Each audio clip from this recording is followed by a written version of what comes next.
Good morning, everyone. Good morning. Welcome to our home church. Let us prepare our heart to heaven. Let us sing a song. Song number 184. Tis a gift to be simple. 184. I believe this is a song that was written and loved by the Shakers, who were very simple, very strong faith in God. This was one of their holy songs. 'Tis a gift to be simple. 'Tis a gift to be simple, 'tis a gift to be free, 'tis a gift to come down where we ought to be. And when we find ourselves in the place just right, we'll be in the valley of love and light. When true simplicity is gained, to bow and to bend we shan't be ashamed. To turn will be our delight, till by turning and turning we come round right. 'Tis a gift to be simple, 'tis a gift to be free, 'tis a gift to come down where we ought to be. And when we find ourselves in the place just right, we'll be in the valley of love and delight. When true simplicity is gained, to bow and to bend we shan't be ashamed. To turn will be our delight, till by turning and turning we come round right. Thank you. Let us stand up and greet the Heavenly Father and God and true parents. Today is a Sunday morning, December 2nd, 2018. Let us bow to Heavenly Father and true parents. 경배 바로 join me in prayer. Most precious Heavenly Father, God, and true parents, good morning. And we are so grateful to be with you and true Father and true family. True Father established the three kingship. We are so grateful to hear that. And we are co-inheritor of the kingdom of heaven. The 12 gate of heaven is opening up through the precious blessing. He paid the price to the whole life to bring all children to through him. You can receive your truth and true love and true lineage from you. We are so grateful to from us to the world. We are grateful to meet our true parents, and his word is true, his heart is true, his eye is true, his mouth is true, his ear is true, made by the tear and blood and sweat. We want to understand how to become like a Christ through the dedication heart and simply humble heart toward you. Please guide today. We can be humble in front of you, and we can become true son, daughter to rejoice you, and we can receive your miraculous love and abundance of love. We are grateful that our pastor shared the deep heart of you. Please guide us to will sincerely receive, and we can prepare for the new week to come, and we can be progress to be beautiful and lovable and good for you. Heavenly Father, please guide this time to sincerely welcome you and welcome our true parent and your vision. Please bless our pastor. 축복 준신가전 라만 타미코 몬타나로 이름으로 보고드립니다. I report in the name Rama and Tamiko Montanaro, blessed central family. Aju, Amen. Thank you. Please sit it and welcome our post Montanaro, Pastor Montanaro. Welcome.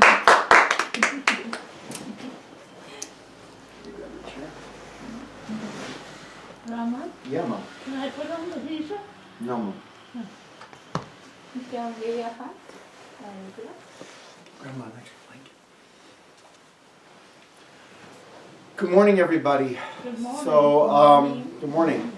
So, today I want to talk about a lot of different things, but one of the main things I want to talk about Thank you, Rama. is that our strength comes from our recognition of Christ, and that we are strong in our weakness, is how Paul would say.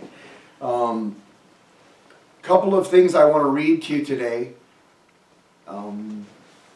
First of all, I want to read from Father's speech and also from the Bible. Can you hold that for me? A lot's going on in my head. I want to try to tie it all together. John Leguizamo is a pretty well-known comic who has a Netflix special now, which I don't necessarily recommend, but it's kind of a 1 hour long rant, or an hour and a half actually long rant, about the lack of recognition of the Latin culture in America. In other words, he's angry that the Latin people in America, the Hispanics, have been so overlooked by history books. And so he tells it, this hour and a half long special is actually not so much a comedy special. He calls it Latin History for Morons. And he says the morons are his audience because there are all these Latin Americans that love him, that came to his speech. And it's more like a history lesson from a very liberal or leftist point of view, but it's also from a Latin point of view, and it's from an angry point of view. Threaded throughout it is him telling a story of how he's trying to get his 8th grade son to stand up to a bully. You know, Leguizamo's a rich man now, obviously, because he's a successful entertainer.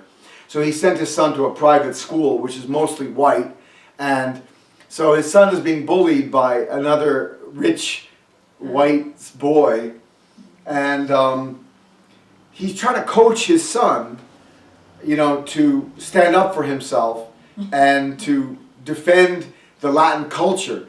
And he's trying to give him some ammunition. In other words, he's studying, he's reading book after book, history after history, trying to get any kind of hero, a Latin American hero, and he can't find any.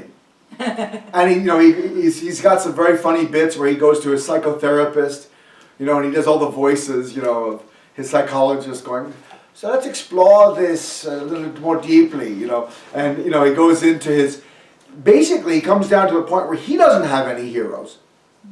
He himself lacks any heroes in the Latin culture.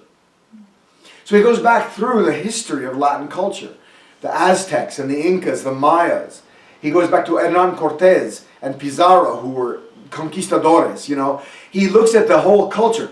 And what was interesting for me is that I actually spent my whole summer 2 years ago in Middlebury, Vermont, at the Middlebury College campus, speaking and listening to and reading and writing only Spanish.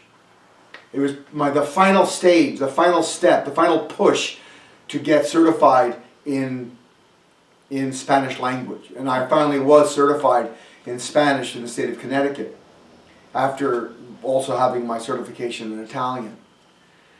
And it was a wonderful summer. I learned so much, and I took 3 college, actually graduate level classes in Spanish.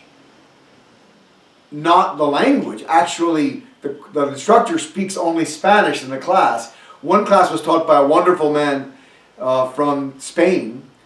He's one of the biggest universities in the world is in Granada in Spain. It's like 100,000 students or something ridiculous like that. It's huge, and he's the head of the choir, the choral and music department there. Like, so he's a brilliant man, and very young, but physically like probably 50, 55 years old. But he acts like a 30-year-old. He's like jumping around and he's speaking everything in Spanish, and with that lovely the Spanish. When they say the C sound, like S or S or C, they turn it into a TH. So for instance, they wouldn't say Pizarro, they'd say Pizarro. And they wouldn't say, corazón is heart, right? They'd say corazón, corazón. And it's really beautiful, like just like this lisp, you know. So he had that accent. My grammar teacher was from Argentina. And she had the Argentinian accent and style of speech.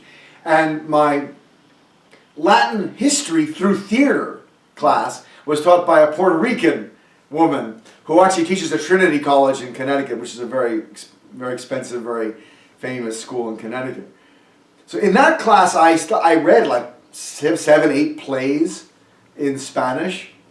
And we discussed the theater and the plays and everything like that.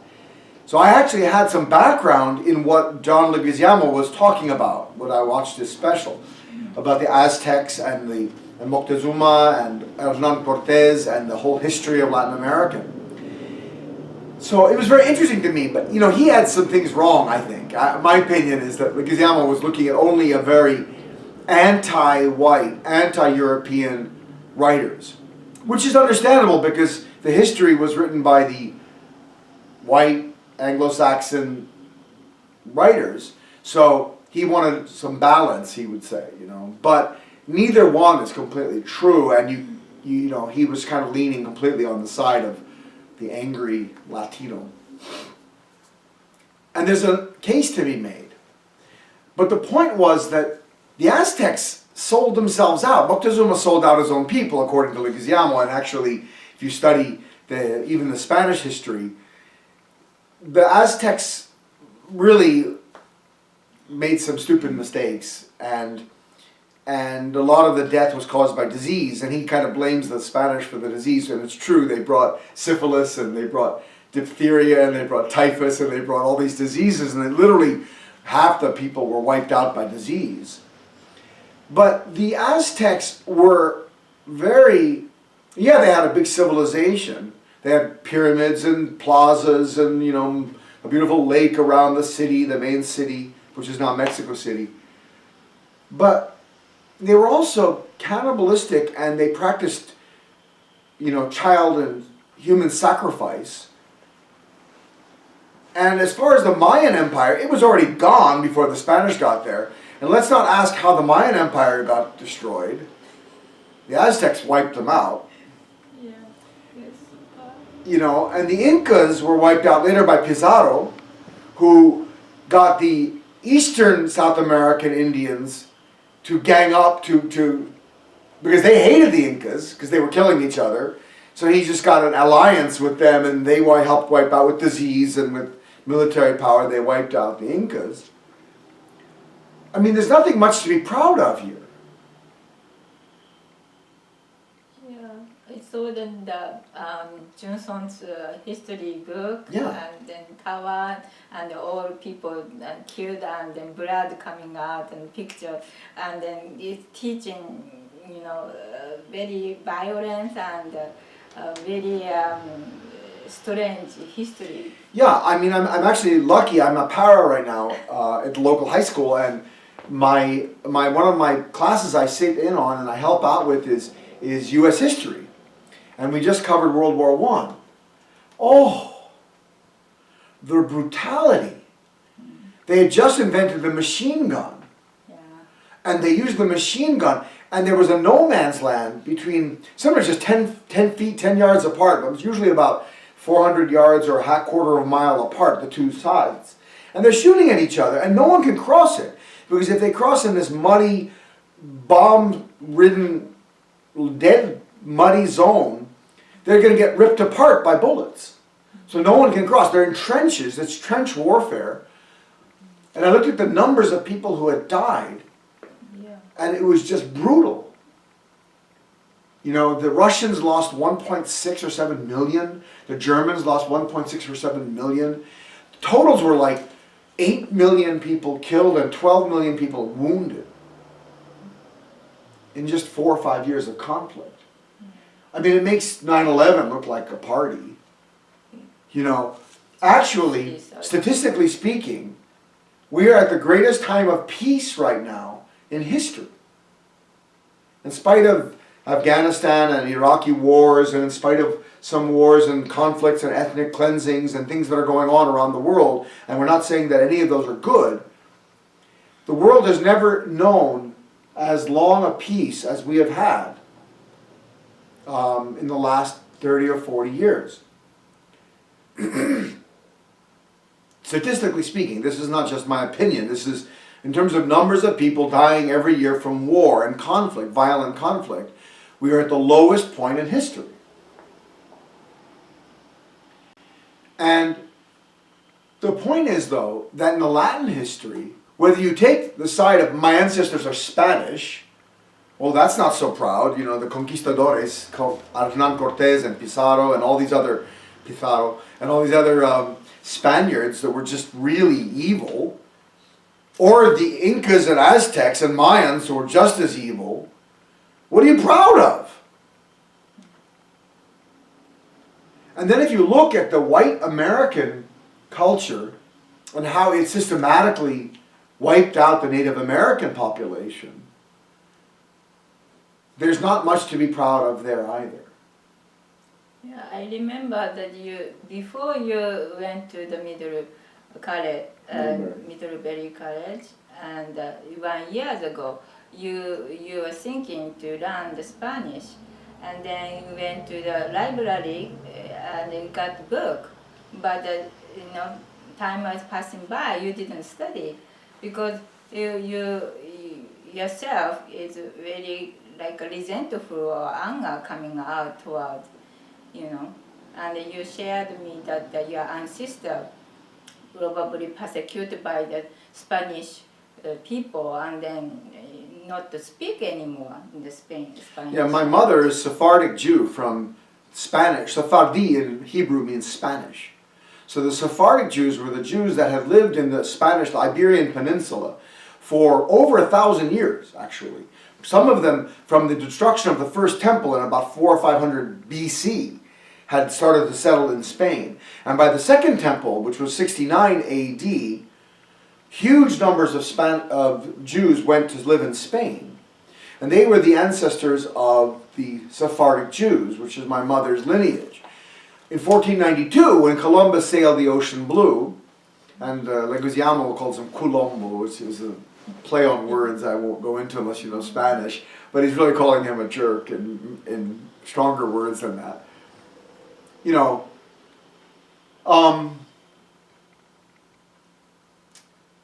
In that same year, Ferdinand and Isabella, they started the Spanish Inquisition, and they killed or drove out the Muslims, but also they drove out my ancestors, the Jews. So I believe that 500 years ago, my ancestors made a determination, we will never let another Spanish word leave our mouth. Because I had such a hard time just even wanting to learn Spanish. Actually, it was very similar to Italian. It wasn't hard grammatically to learn it. But it wasn't just Spanish, Alma. It's not just the Spanish culture I'm talking about.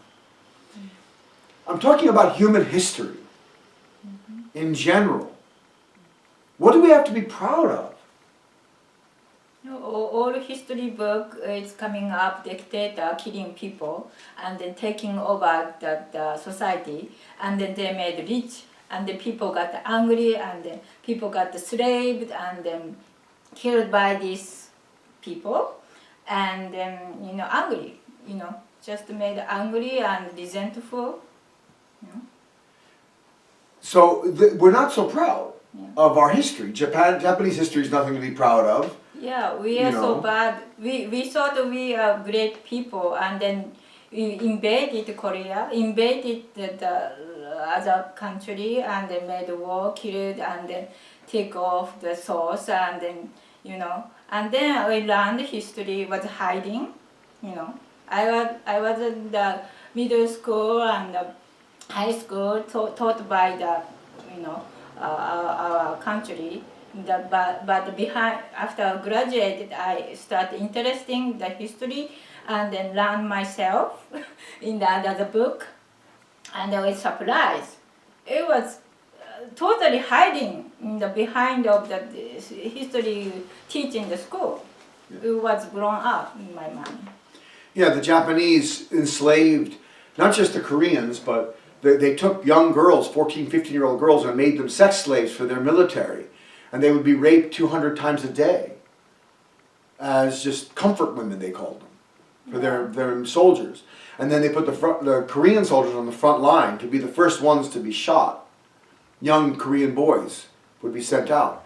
But it wasn't just the Koreans. They invaded China, and they had atrocities in China, in the Philippines, atrocities in the Philippines.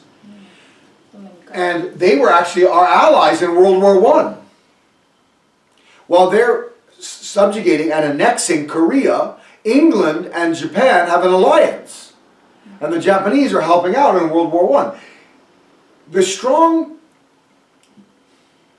My point is this.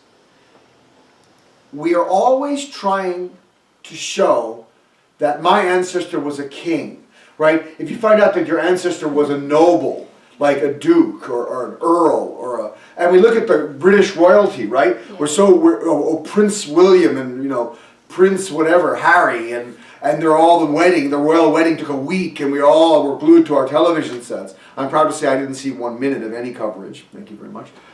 But we're also enamored of the British royalty. But the point is that the greatest sins in history are committed by people who have power. If you're powerless, you don't have so much power to commit sin.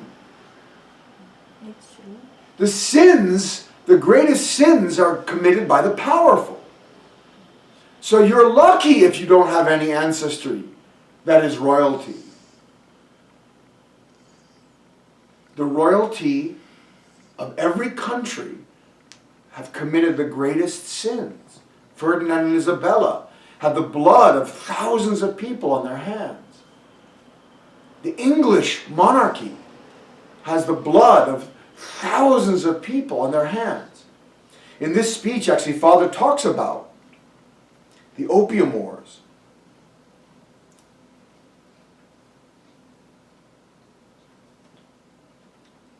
He says, I've spoken about the Opium War when Great Britain was trying to make China a colony. British people sold opium at high prices, trying to demolish the Chinese people, and at the same time they reaped the wealth. They did not care about the well-being of the Chinese people. That was not their purpose. What they did to the yellow people at that time is typical of the Anglo-Saxon race. The cause and effect law of the universe cannot be bent. Therefore, who is suffering now from drug abuse more than anyone else in the world?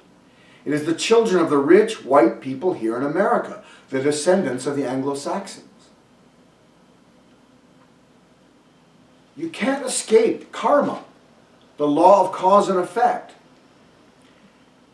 Lest you think that the law of karma or cause and effect is just an Eastern law, it's not biblical. Hold this, please. Let's read Exodus. Exodus 3:20.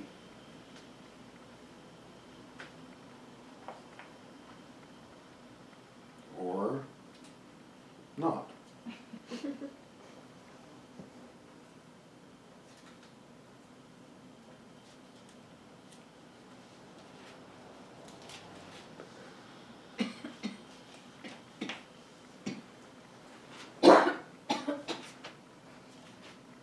Maybe it's Exodus 23. Hold on. Yes. Sorry.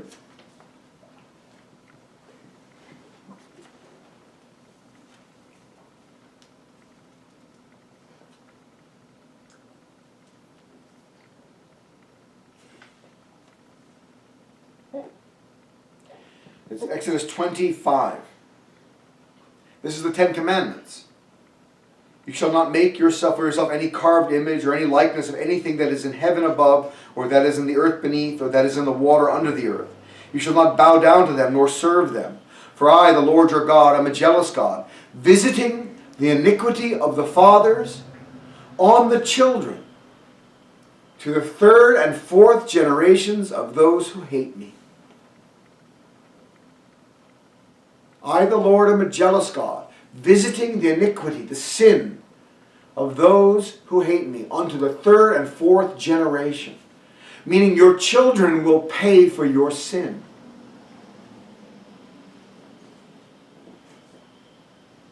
So karma, this idea of the Eastern religions of payback, is not just an Eastern religious concept. It is a godly concept that we have to pay for our ancestors' sins because we receive the blessing from our ancestors.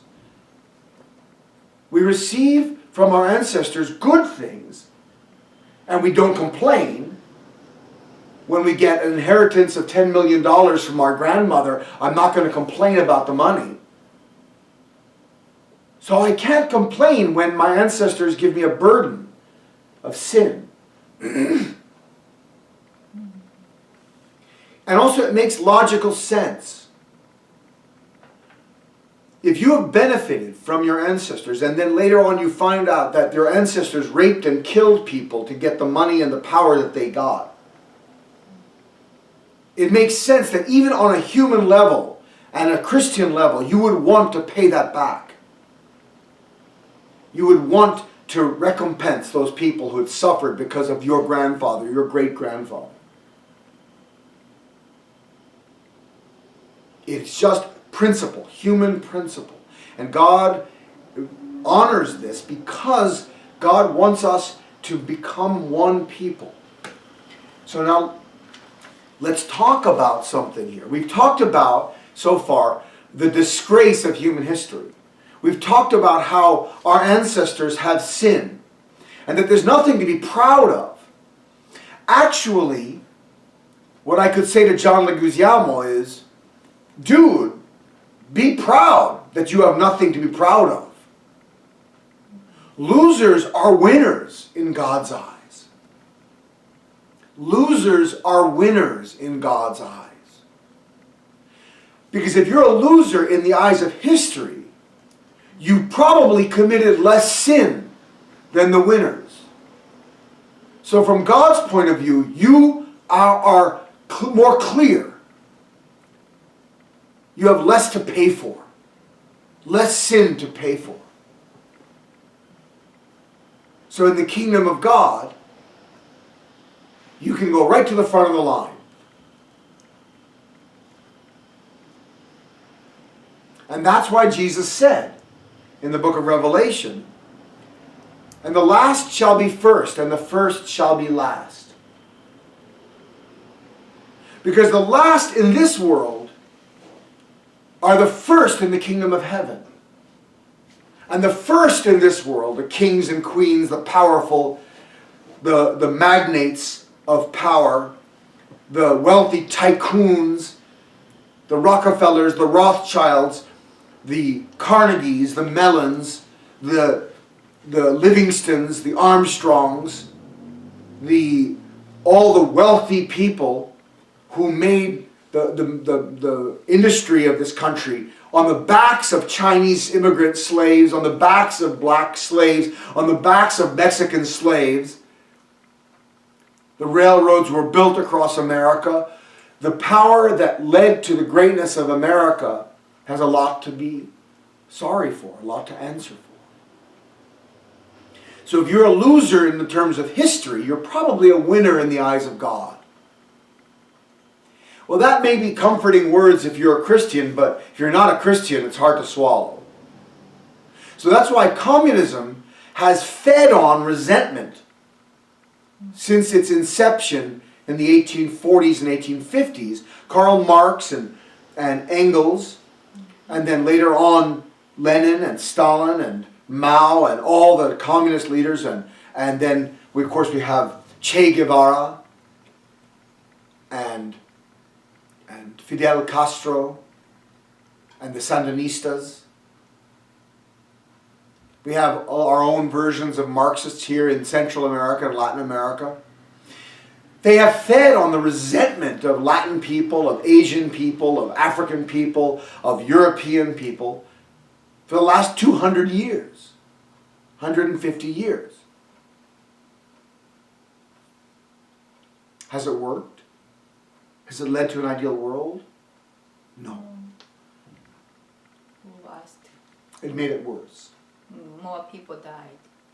Communism was responsible for at minimum 120 million deaths in the 20th century. Far more than Hitler. It's ironic, the left in this country, and many of my best friends, and I hope you're listening, many of my best friends are leftist, liberal, progressive socialists. They hate Donald Trump. They hate the Republican Party. I'm not a big fan, honestly, of either party. And you should understand that what I'm speaking about here is not political. I'm talking about the flow of history and how God is working in history. But it's very clear, and I've been fighting communism for the last 40 years in the United States, since I joined our movement in 1980, 38 years ago. I've been fighting Marxism, Leninism on college campuses, in Korea, in Europe, here in the United States. Throughout my work, I've been fighting Marxism.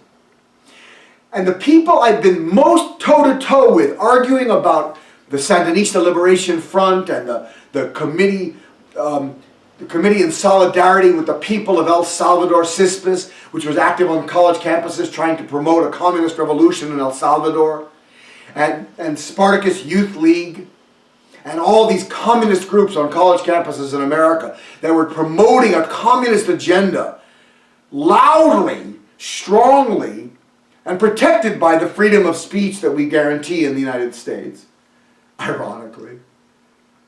They all opposed Nixon. They all opposed Reagan. They all opposed every president that was fighting communism.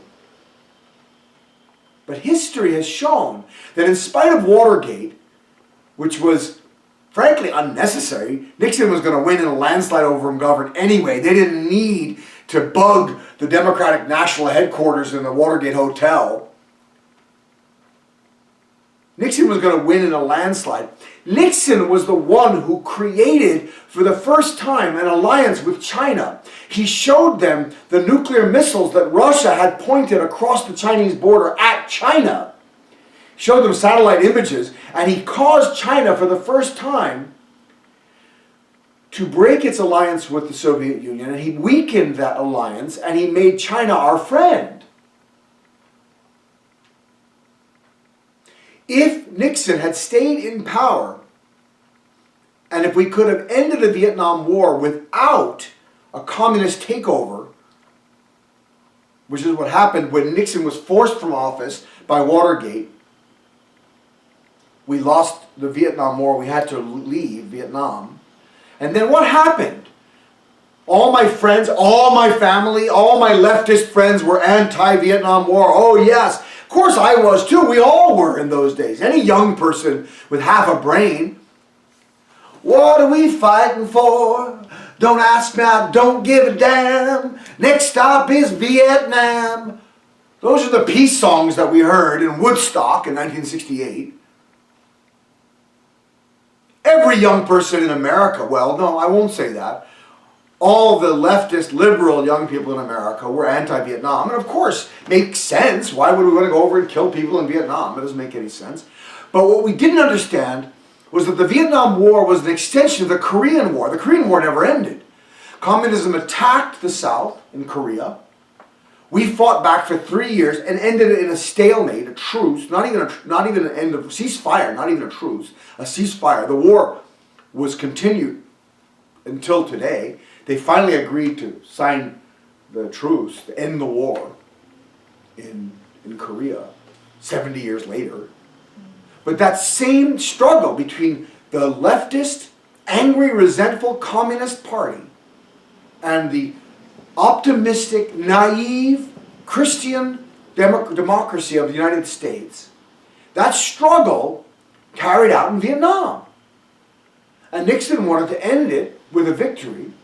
And if you talk to any soldier, any Marine, any Green Beret who fought in that conflict, and I've spoken to hundreds of men and women who fought in Vietnam, they all say we could have won that war. But our hands were tied by the politicians in Washington. The political movement against Vietnam was what stopped the Vietnam War. The communist propaganda in the United States was successful. And it is what drove Nixon from office, also his stupidity in bugging the Watergate Hotel. But considering the sins of a politician, which all politicians are guilty of, that's a very small sin. Nixon could have actually ended the Vietnam War with a victory and stopped communism. But all my friends would be, oh, Nixon was evil, and they mock him. You know, every single comedian from Rich Little and on, oh, my name is Richard Nixon. Peace in our time. Oh, I'm not a crook. You know, that was we all knew how to do it because every comic was doing it. Making fun, mocking Richard Nixon. Of course it's popular to mock politicians. Right now Trump is the butt of every leftist joke. Every single person in Hollywood, including Robert De Niro, F Trump! Robert De Niro standing up saying that. They all hate him. But Nixon was actually a good president. He may not have been a good person, but he was a good president. His demise led to, under Carter, 9 nations fell to communism. Yeah, that's true. Laos, Cambodia, Rhodesia, Burkina Faso, many nations in Africa, Congo, also Angola, and finally Afghanistan. Untold suffering. Under Pol Pot in Cambodia, the killing fields, 3 million died. Who's responsible for that? The left in America. Take ownership of your own victory. You won. You got rid of Nixon. Bravo. Good job. You got rid of Nixon. You got Carter elected. He may have been a good person, but he wasn't a good president. He didn't know how to deal with the Marxists. And you hated Reagan, didn't you? When Reagan got elected. All my Democratic friends and family hated Ronald Reagan. You can't believe how much poison was being spewed on college campuses in 1980 about Ronald Reagan. The idiot Hollywood actor being elected president. What a fool. But actually he was a good man and he knew how to fight communism. He stood up to them. He invested in Star Wars, he invested in our military, and he said to the Soviets, you want to go? Let's go. And because the Soviet Union was already collapsing from within, because for 70 years they've been killing their own people, torturing their own people. Alexander Solzhenitsyn and others show the kind of violence that was being perpetrated against their own people inside the Soviet Union. But the left in America didn't want to hear about that. And Ronald Reagan understood. He called it the evil empire. You know, taking off on the Star Wars evil empire. He called the Soviet Union the evil empire. And he was right. And because he stood up to them, they collapsed. And the Berlin Wall came down in 1989. The collapse of the Soviet Union was soon after that. Gorbachev allied with the understanding that the Soviet Union had passed its prime and passed its time.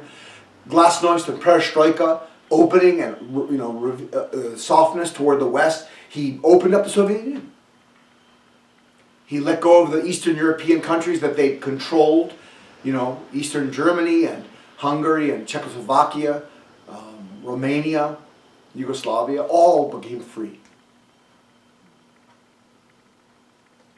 Because of Reagan. All my friends who wanted to vote for Hillary wanted to support another Clinton in the White House.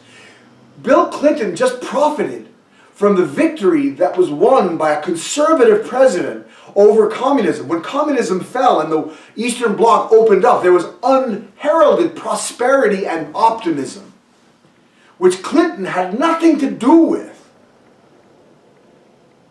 And in his supervision of the White House, having sex with Monica Lewinsky in the Oval Office,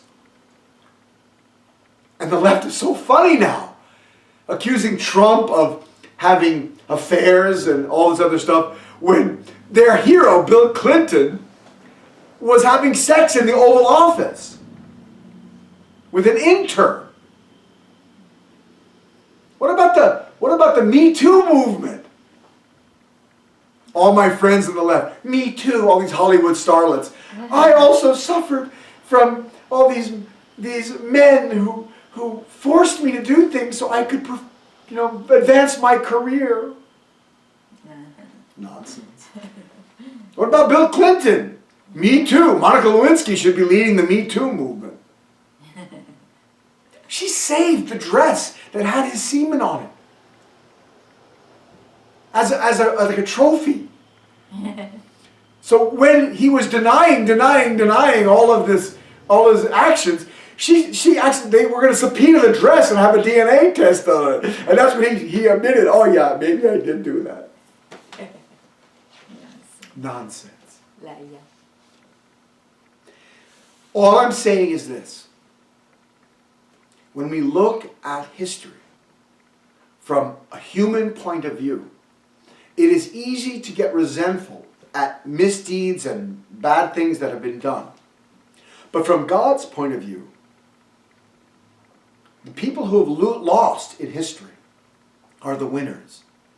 We are at an unprecedented time. With the fall of communism 20 years ago, 25 years ago, the world entered an age when all it needed was to be led by a moral, true family movement. That was what Father was bringing. But the left and the right stonewalled our true parents.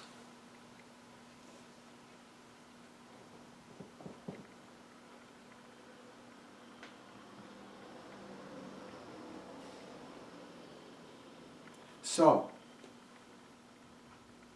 George Bush did terrible things. The Iraqi war should never have happened. I think he went in just to make his father look better because his father had not beaten, Saddam Hussein. So Bush found any excuse to go in and attack Iraq on the pretext of weapons of mass destruction, which were not found. Doesn't mean that they weren't there. They could have been moved away, but still, the Iraqi war was a huge mistake that cost, billions of dollars and so many lives and so much suffering, unnecessary. So I'm not a Republican, but I'm pointing out the hypocrisy of the left, that the left, and John Leguizamo is very leftist, all of Hollywood is very leftist. They're all bashing on Trump.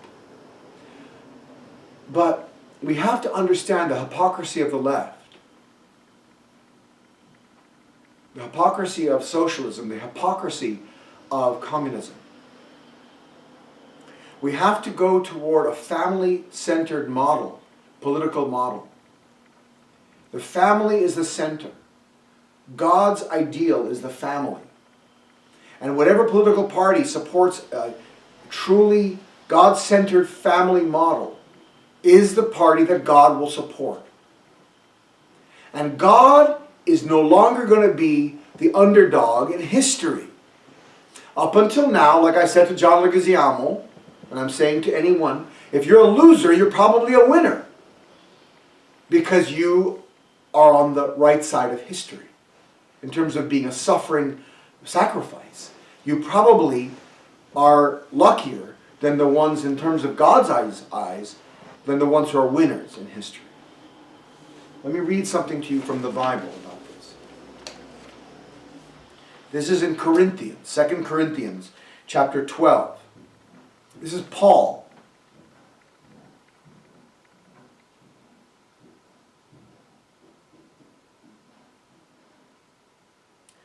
For though I might desire to boast, Paul says, I will not be a fool, for I will speak the truth.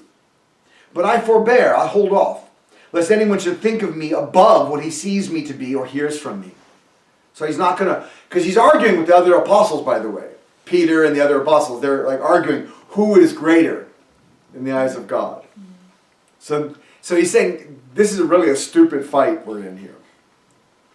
And then he says, unless I should be exalted above measure by the abundance of the revelations, meaning he got so many revelations from God, people might think he's higher.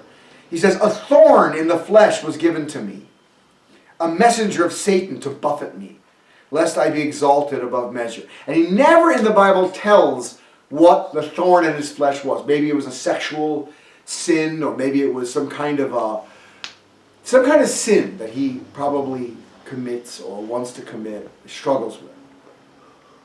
And that's why he's says God is humbling. Concerning this thing, I pleaded with the Lord 3 times that it might depart from me. And he said to me, my grace is sufficient for you, for my strength is made perfect in weakness.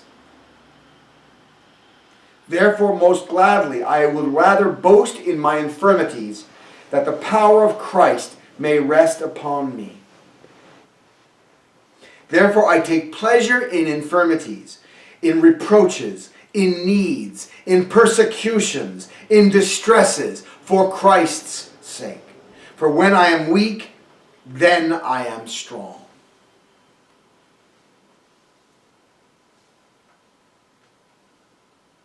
You understand why I'm reading this in light of all we've been talking about?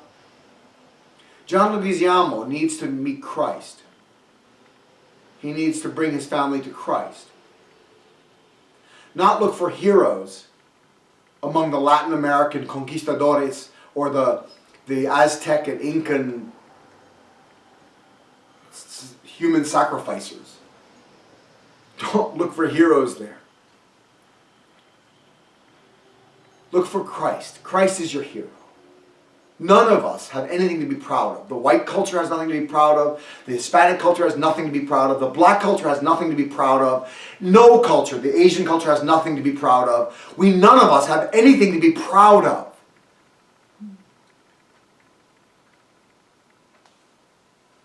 And lest I should be exalted above measure by the abundance of the revelations, a thorn in the flesh was given to me, a messenger of Satan to buffet me, lest I be exalted above measure. Concerning this thing I pleaded with the Lord 3 times that it might depart from me. And he said to me, my grace is sufficient for you, and for my strength is made perfect in weakness. My grace is sufficient for you, for my strength is made perfect in weakness. Can you explain what it means? Yeah. Detail I can. It means this. If you're proud of how strong you are, there's no room in you to be humble to Christ. Mm-hmm. You're not going to be humble to anyone. You think Pizarro or Hernan Cortes was humble to Christ? No. They're arrogant. Mm-hmm. They're proud of themselves with their, conquistadores metal hats and their, breastplates of silver and all this stuff. Mm-hmm. They're not going to be humble to Christ. Yeah. If you're strong, if you're a winner, you are not humble. When you are humble, then you turn to Christ. But unfortunately, many times, God has to allow us to be knocked down by Satan before we turn to Christ. In one of our last speeches, we talked about rock bottom, hitting rock bottom, right?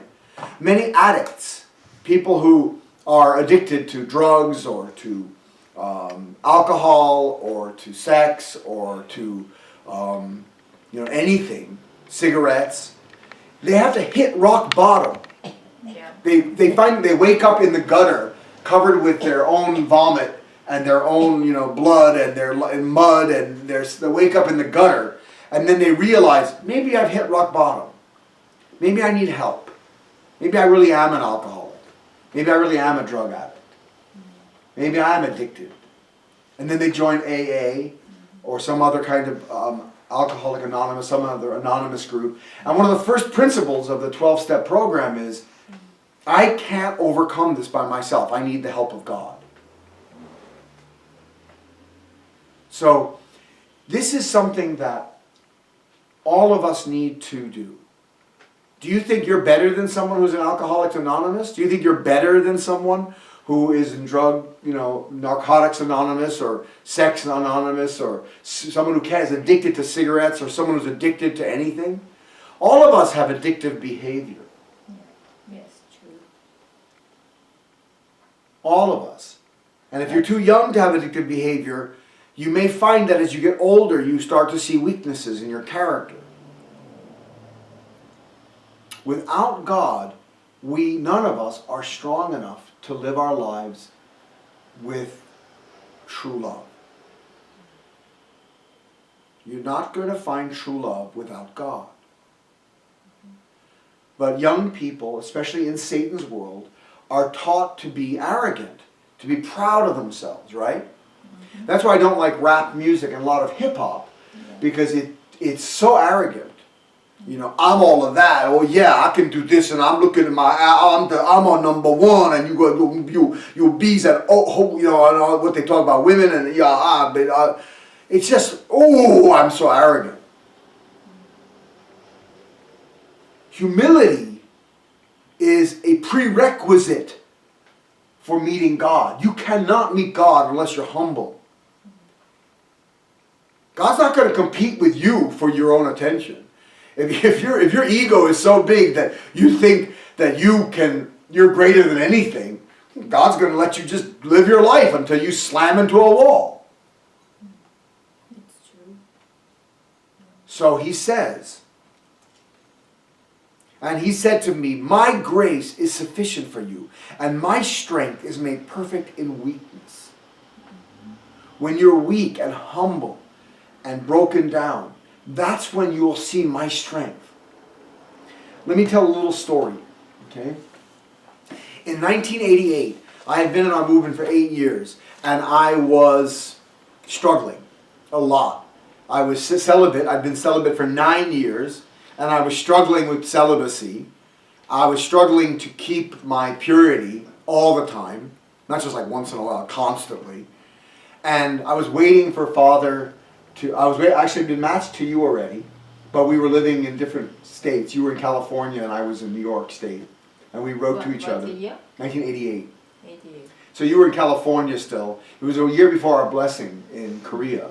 And I was in New York and I was fundraising and I didn't want to go out.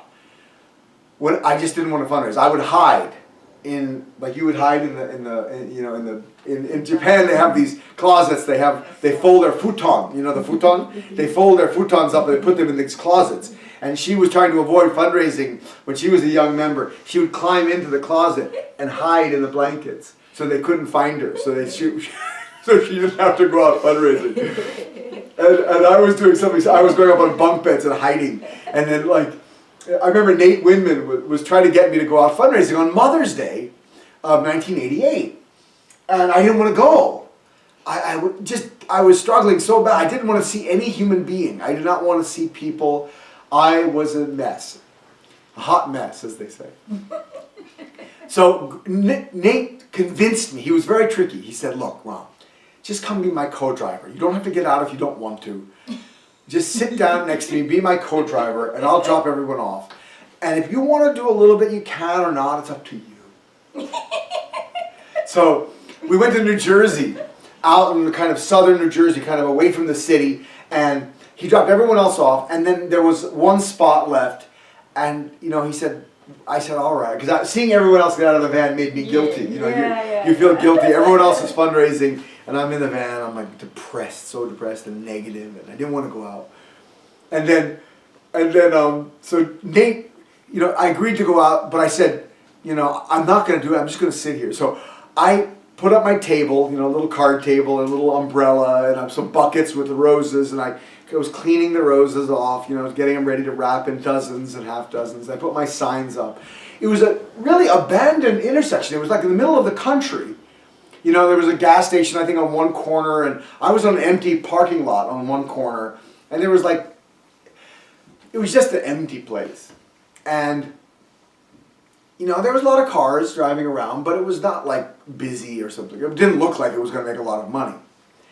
And so I set up everything, but I prayed. I said to God, God, I said, Heavenly Father, I don't want to be here. I said, I am not going to do anything. I'm not going to do anything. I'm just going to sit here. If you want to send people to me, you can. I'll sell them roses. But I'm not going to jump around the corner waving roses and smiling at people. No, nothing, Remember, my strength is made perfect in weakness. So I am at the bottom. I have rock bottom. I do not want to be there. I'm sitting on an upside down bucket on a corner, and it's raining or something like this, and I'm just sitting there, And a car stops. So I make some roses for that person and I sell them. I think I was selling a dozen roses of $25 and half dozen was $15, and there were some singles and 10 and bouquets, things like that. So I'm just sitting there and I told God, you can do what you want, but I'm not making any effort at all. And I'm the last one out of the van, and I'm the first one he picks up. I'm only out there for 5 hours on Friday. This is Friday. Mother's Day is a 3-day holiday, by the way, just in case you don't know. We set up on Friday, and you're not supposed to make a lot of money. You're just kind of advertising yourself. I'm here. Because the big day is Mother's Day itself, Sunday. You make a little bit of money on Saturday, but Sunday you really make your money. That's when you make money on flowers. And usually we would make maybe not $1,000. If you were lucky on Mother's Day, maybe $800 on Mother's Day, maybe $500 on Saturday, maybe $150, $200 on Friday. You might make, in other words, close to $1,500, $2,000 total for the weekend. Just give you an idea of how much money people would expect to make. People began to stop. I didn't say anything. I'm just sitting there like a lump. And people are stopping and stopping and stopping and buying and buying. And I'm like, okay, what's going on here, And then I'm selling. I get back in the van. I have $375. And I did nothing. Everyone else in the van, the average was about $175. And they were out longer than me. And I thought, something's going on. On Saturday, I went to my spot, and again, I'm sitting there, and I'm still depressed. I'm told God I'm not doing anything. Hundreds of people are stopping. Hundreds. And I'm like, I have no time to sit down. I'm rolling up dozens and selling dozens of roses. And I made $1,750 on Saturday.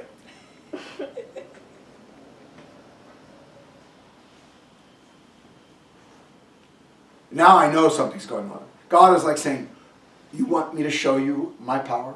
No.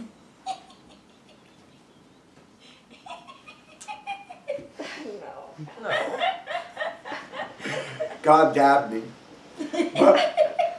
But then on Sunday, I knew it was, I was completely convinced that it was over. I made about $40. I made over $2,000 on Sunday. I made more than $4,000 in the weekend. Wow. And I didn't do anything. I just sat there. So the Bible says, my strength is made perfect in weakness. Concerning this thing, I pleaded with the Lord 3 times that it might depart from me. And he said to me, my grace is sufficient for you, for my strength is made perfect in weakness. Therefore, most gladly, I will rather boast in my infirmities, that the power of Christ may rest upon me. I can boast of that weekend, not because I did anything, but because God did something to me and through me. I was just there. Many times in my sermons, I feel that was an amazing sermon. And I don't know how to say it because it sounds arrogant. Paul was struggling with the same thing. He created more churches than any of the apostles. He was single-handedly responsible for bringing the gospel to all of Greece, Asia Minor, and Rome. And yet, he knows it's not him. And he doesn't know how to say it to people. It's not me doing this. My only strength is that I'm humble. My only strength is that I'm willing to get out of the way and let God work through me.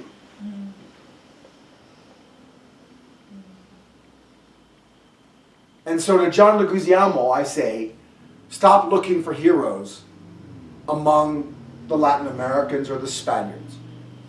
Stop looking for heroes among the white. He's also part white and part Jewish and he's got like 10 different things in his ancestry. So don't be proud of anybody. It's all crap.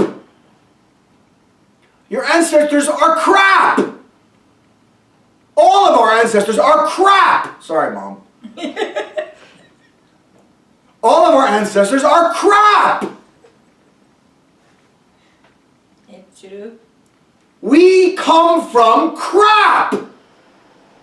Stop trying to be proud of your ancestry. Stop looking in your ancestral tree for that Earl and Duke of whatever. He was probably the worst person in the town. He was a duke.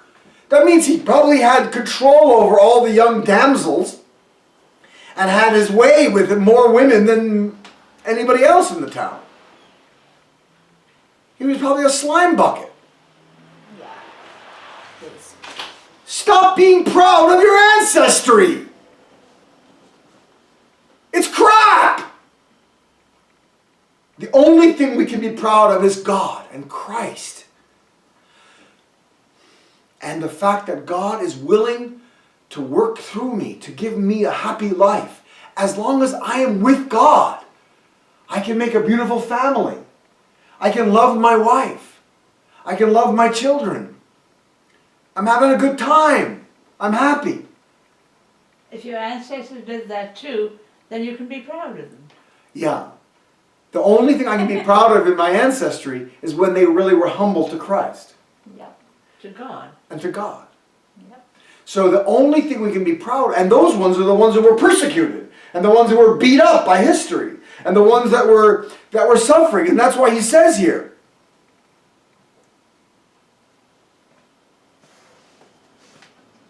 Therefore I take pleasure in infirmities, in reproaches, in needs, in persecutions, in distresses, for Christ's sake. For when I am weak, then I am strong.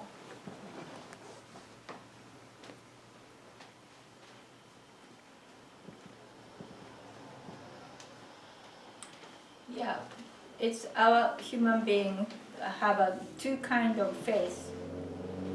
The one of the good faith, but not absolutely good like God or Christ. And one of the part is really hateful character, lie, and steal, and doing bad things. We have both of them, right? Yeah. But Christ have a standard, the giving you the absolute standard for the life. That's why if you returning Christ coming, it's a judgment will coming. Yeah. That's a terrible day to us. That you have a choice now. That you can go good person or truly truthful person, or you can lie every time somebody looking at you or do things. You have a choice now to follow God and Christ or not. If not, judgment will come in. You know, if wise enough, I prefer to choose good. Yeah. It's easier to say, I'm Christian. Everyone in America says, I'm Christian. Are you really Christian? Are you really humble to Christ? It's easy to say I'm Christian because there's no Christ to get up in your face and tell you you're doing things wrong. Father got in our face and he told us his standard was absolute. But he was humble too. Incredibly humble. Christ was humble. Jesus was humble to God. Christ is the king of humility. But being a Mooney was not easy because Father was alive and he was telling us what to do. He was showing us by his example of absolute faith. I want to close today by showing you something. This speech I printed out. I'll put a link for it. It's called Let Us Go Over the Original Boundary. And this speech was given on April 1st, 1987, 4 days after I was matched. And Father had, as I've mentioned in my previous sermons, Father had heard my testimony directly. He knew all my sins. I had reported to him directly, as if I needed to. He probably knew them anyway. He's Christ. Oh, so he could... That's why he poked you. Yeah. So No. 4 days later, Father has me in the front row. And I mentioned this speech last week, and I found it online. And I'll put the link on it. And I highlighted the parts where he poked me. And so I want to read those to you. This is a reference to last week. He talks about true love, and animals and plants and everything is sensitive to true love. And then he says, in the original world, when love touches one place, it expands immediately outward. And that's when Father hit me on top of the head like this, really hard. And he went, when true love hits one place, then he went like this from my head. And I felt honored. One bit of love multiplies 1 million, 1 billion times. And in the fallen world, it is completely the opposite. Love shrinks. If you give this much, it shrinks and you can lose everything. People say, I don't care about the universe or God. I'm just concerned with me, me, me. Even when they talk about me, it is not the spiritual self, but the physical self. The physical body craves physical food more and more, and it is completely blocked and isolated. It does not enjoy community. It knows nothing of the vast world of giving. This is the reality of the fallen world centered upon evil men. Do you follow? God did not create the evil world. It was originally God's world, but because men fell and became separated and departed from God, mankind created for themselves an evil world. And then Father goes on and he's speaking about love, and he says, what kind of love do you want? You want absolute love, true love. Creatures stand in one position, loving and looking everywhere, feeling love with their 5 senses. Are you like that? And then he came to me with his chalk, and he began poking me, and he said, are your eyes love eyes? Do you have a love mouth? Love ears? What about a love body? Love heart? And he poked me in the chest. And after the speech, I was crying, because I felt so much love from Father. I ran up and I grabbed the chalk that he used. I still have that chalk. You grab what? The chalk that he used. Yeah, we keep in there. Yeah.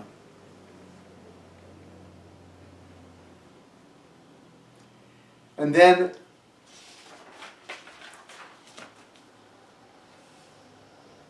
Father starts speaking about home church, which is why we're doing this sermon here at home and speaking about home church. Every blessed couple in the Unification Church should be giving sermons in their own home.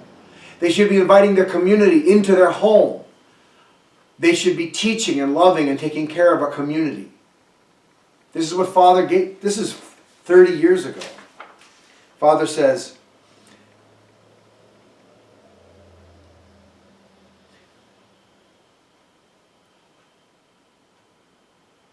once such a model man appears, he will also become a champion in the animal, plant, and mineral kingdoms, as well as a champion in the spirit world.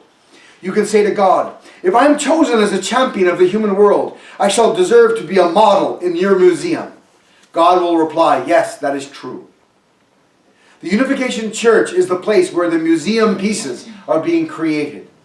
They are being selected, hardened, and polished here.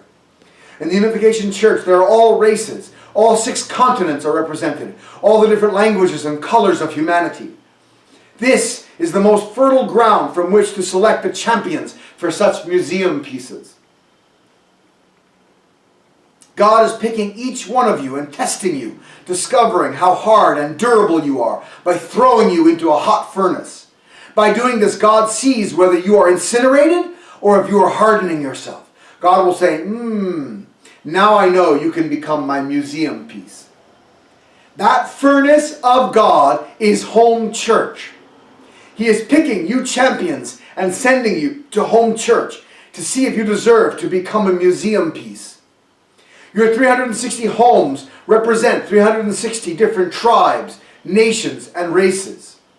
Actually, God is letting you be hardened and polished so that when you come out of that furnace, you will be genuine gold.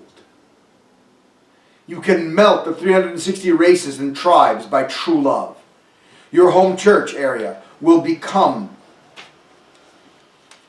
a melting pot because of you. And then he came to me and he grabbed me by the top of the head, by the hair. And he said, when you pass the love test. And then he grabbed me and pulled me up onto the stage with him. He said, when you pass the love test, God will pick you up and label you, this is my museum piece. And I'm standing there like this, with his hand on my hair like that. You have the hair then. Yeah. He said, this is my museum piece. Then he will hold a worldwide expo. And the museum pieces will come from all 6 continents. They will be displayed with a big gold label which says, this is my champion. Look at him. Look at her. And there's much more. This is a 13-page speech. It was like 3 or 4 hour speech that Father spoke. Amazing. So I want you to read this if you have a chance. It takes a long time to read it, but it's worth it. It talks about true love and home church. I'll put the link in my description on YouTube. And That's interesting. Because I went to the first time to see the father. I didn't know the English or Korean, and at the same time that I was talking to God and talking to Father in the quiet moment under the foot, and I was touching the feet. I'm sorry, Father, I cannot understand what you're saying, but I wanted to know one thing. And then I said the moment he touched me my head, and then I understood. He's one. He bring truth to all humanity. That is the power and the energy came to my head to talk, and then I cried. And maybe this is a woman's side, more quietly father showing love. Maybe my the husband explained man's powerful energy. Maybe that's combined, different time, different space. He remember us and then put it in together. That's why Father told me, God and Father told me, this man is very strong, but you have to fight and then love him. But you have to love him. That is the first and end same commandment I received during the 7 years after blessing. It was so hard because I have to digest all the feeling that woman went through toward men, and he also maybe struggling to love me, you know. And also that the nationality and the language background is totally different, and the characteristic you have to totally understand. It took time, but I keep enduring to the promise to God every day, you know. And even now, you know, even we grown up to love each other, but every day God is challenging me to be true, and to create the base with God is truthful, and the base with the Christ is truthful, and you know, sometimes I can't love and be honest, and then I cry out with God, and then, you know, and then emotional things like stormy and very unstable. At that moment I share with God, and then, you know, until the emotion is gone away, that kind of emotion going away with cry, and then until the cry and the anger passed away, and then suddenly like a sun coming up in my vision was cleaned up, and then God told me, God's coming to talk to me, now you're peace, I can talk with you, like that. And then I felt, oh my God, we have a lot of emotion to process toward the peaceful, loving God. We had a responsibility walking out, every day like that, very, very tiring, but very meaningful. But sometimes cannot do sometimes, but passing away. But reminding this relationship with God and Jesus and true Father and true family, it can light back to the center point to meet God and Christ, and then we can get the power and healing, and then keep going. That is the grace and the powerful God to giving us our sight to keep going. That is grateful to God, grateful to Jesus Christ and returning Christ, true Father, Reverend Moon, and the Reverend family, the third generation of and the second king, Hyunjinim, and second queen, Yonanim, and so their family. I'm so glad to be here. Thank you. Yeah. What I want you to understand is that finally we're talking about the second coming of Christ. It's not going to be easy to follow Christ. It never will be easy to follow Christ until we're perfect. But we are made perfect in our weakness. So there's nothing that you need to worry about to stop you from going forward. You just need to be humble and allow you to offer your weakness to God and Christ. And then God will come into you and you will feel God's love. And that love will be enough to help you overcome everything. And you don't need to look for anything to be proud of in this fallen world. We're going to transform the fallen world centering on the ideal of family. So please join us. Please contact us. Our mission here in Gorham, New Hampshire is simply this. We want to bless in marriage every single family in this community in northern New Hampshire and western Maine and all of the country that we can reach to, and other countries too. We can bless through the internet now.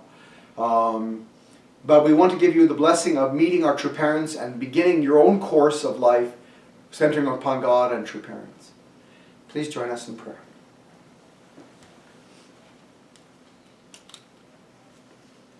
Dear Heavenly Father, we want to thank you so much for loving and taking care of our family. I hope that these testimonies and stories and words of inspiration can reach out into the world and can touch hundreds of people, and that through this, that many people can come back to you, Father, and can meet you.